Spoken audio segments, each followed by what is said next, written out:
Hey, this is Vu, and today I'm going to take a look at aiming consistency. This is something I've talked about in the past as being less about your point-click aim and more about your peeking, your movement, your crosshair placement, and things like that. Of course, your point-click aim does come into play, however, I think it's a lot less common than these other problems, so I'm going to go over that a little bit later in the video.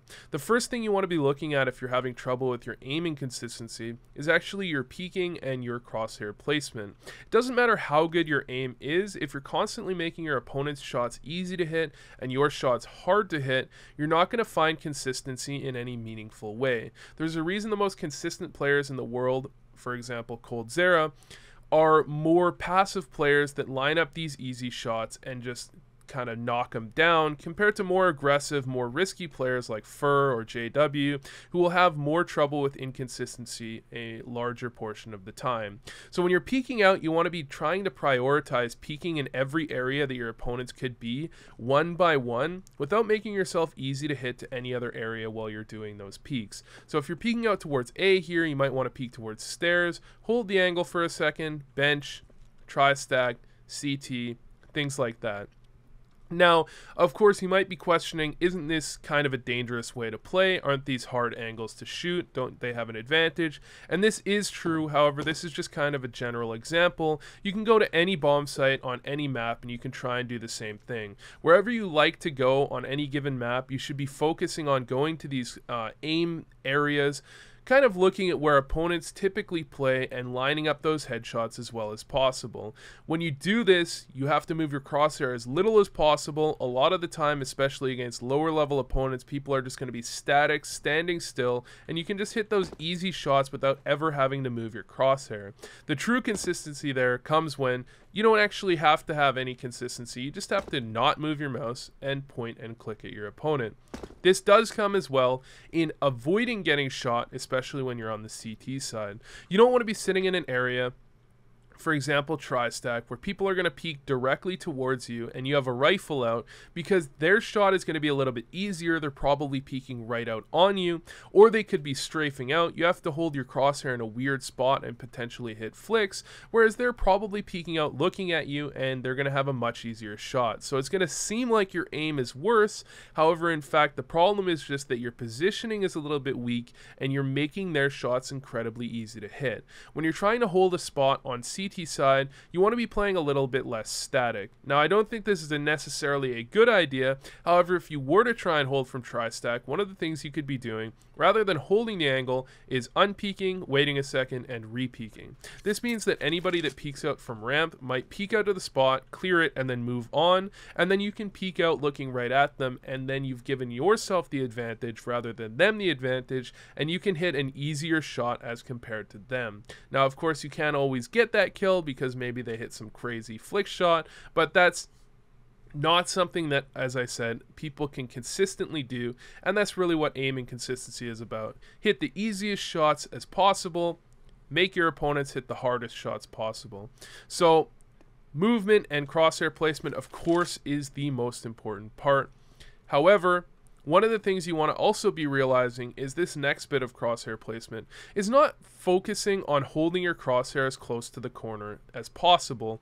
This is something a lot of people do, and it kind of ruins your aiming consistency, because that means that anybody that peeks anywhere but shoulder peek is going to end up killing you.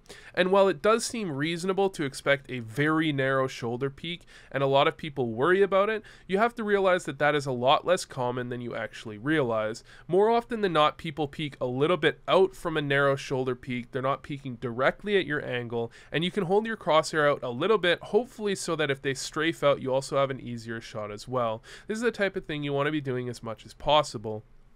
Now, it also does come down to gameplay when you look at your aim consistency. If you look at an entry fragger, they're never really going to be truly consistent because they're putting themselves in positions where they oftentimes will have to hit 90-degree flicks, they'll have to hit intense spray downs, oftentimes they'll get flashed and pushed out, and they'll be in very awkward situations, whereas if you're a third or fourth man out, you're actually knowing where your opponents are, you're able to peek out looking directly at them, and you're able to get those easy spray downs, those easy kills that an entry fragger never gets their hands on. So you want to be realizing that your actual role in a game also dictates how consistent your aim is. Now, when it comes down to it, there is inconsistency in your ability to actually hit easy shots.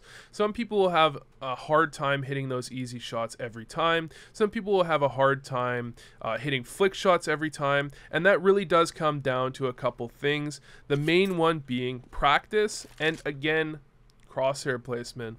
I can't say this enough. Crosshair placement is really what makes a lot of these shots easy to hit. For example, when you're holding out NOP, instead of holding narrow to the corner, you're holding a little bit out so you can hit the easy shots. And it comes down to simply practicing the angles and the gameplay that you're actually going to be playing in a real game.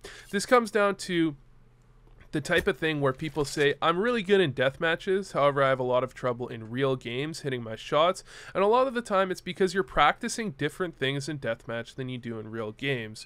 In a deathmatch, you might be running around going for these crazy op flicks or spray downs or 181 taps, whereas in a real game, a lot of the time you're just trying to line up and hit these easy shots and not worry too much about hitting the hard shots, because if you set yourself up well, you don't have to hit very many, and if you hit one or two of them, that's just fine as well. So what you want to be doing is trying to find a practice routine that allows you to practice these types of easy shots. For example, like I'm showing here, the op shot towards top middle, where you can practice these things that you're actually going to consistently see in a real game rather than just deathmatch angles, deathmatch gameplay. So one thing you can do for this, you can go to 1v1 servers, can help with that a little bit. However, it's not perfect, and really nothing you're going to do is going to practice everything. However, if you have a wide variety of things you do in practice, you're probably going to have a better idea of how to play in a real game. Anyways, thanks for watching, and I hope this helped.